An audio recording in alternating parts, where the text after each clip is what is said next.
ఈరోజు దేవుని వాగ్దానము, విరిగిన హృదయము గలవారికి యెహోవా ఆసన్నుడు, నలిగిన మనస్సు గలవారిని ఆయన రక్షించును. కీర్తనల గ్రంథము 34వ అధ్యాయము 18వ వచనము. ప్రతి మనిషి జీవితంలో కృంగుబాటు అనేది ఏదో ఒక సమయంలో ఉంటుంది.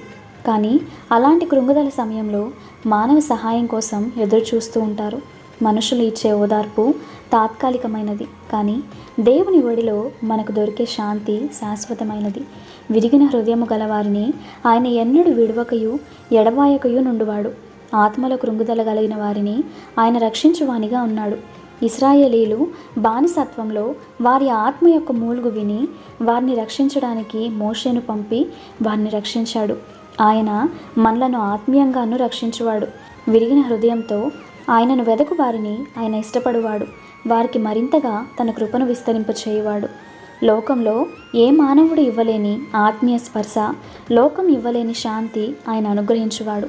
ఆయన ఇచ్చు ఆత్మీయ స్పర్శ మన విరిగి నలిగిన హృదయాలను స్వస్థపరుస్తుంది, మన ఆత్మీయ రుగ్మతలను బాగు చేస్తుంది.